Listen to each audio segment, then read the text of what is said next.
Thank you for attending this training presented by the Bureau of Elderly and Adult Services about the Choices for Independence program. This is training module 7 on initial clinical eligibility determinations. So what is an initial clinical eligibility determination?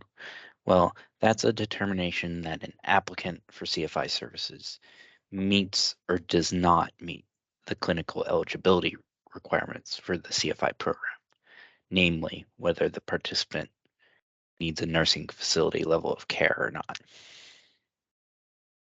Initial clinical eligibility determination are completed by skilled professional medical personnel by filling out what's called a medical eligibility assessment, or MEA. The completed MEA is submitted to the Bureau of Elderly and Adult Services Long-Term Care Unit by the skilled professional medical personnel that completed the MEA.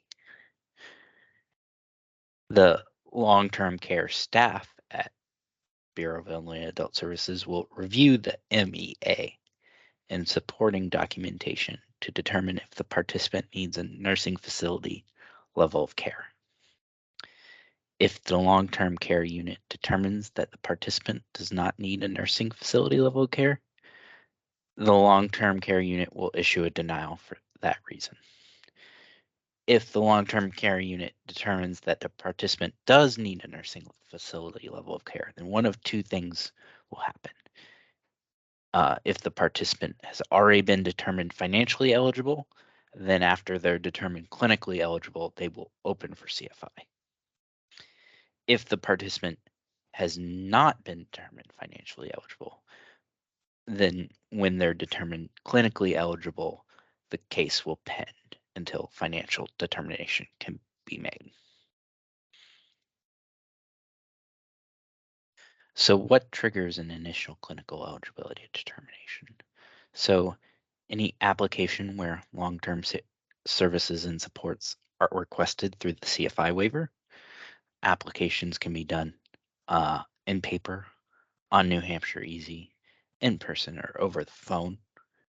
And the person just needs to request that they need long-term supports and services and they'd like it provided in their home through CFI. Once the application is entered into New Heights will alert the Bureau of Elderly and Adult Services of the application, and the initial clinical eligibility process will begin. So I wanted to go over what's changing with the administrative rule regarding initial clinical eligibility determination. So the first thing that's changing is the section name. It was previously called eligibility determination. We now named it initial clinical eligibility determinations to distinguish from redeterminations, which are different. We changed who may complete determinations from registered nurses to any skilled professional medical personnel. We eliminated the requirement that the applicant sign an assessment indicating agreement with identified needs because identified needs should be included in the comprehensive care plan.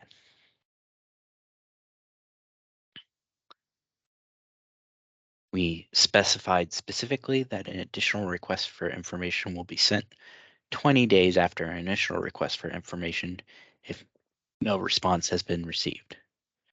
Previously, the second notice could be sent anytime within the 30-day window after the initial request. Determining an estimated cost of care is no longer part of the initial eligibility determination. And we specified that the credentials of individuals making clinical eligibility determinations will be included in notices of denial.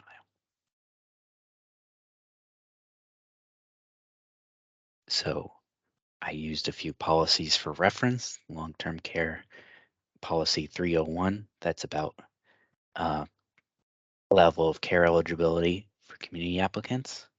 Long-term care policy 302, which is level of care eligibility for nursing facility applicants.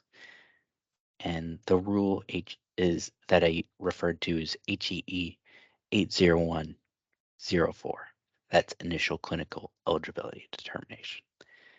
Thank you and have a nice day.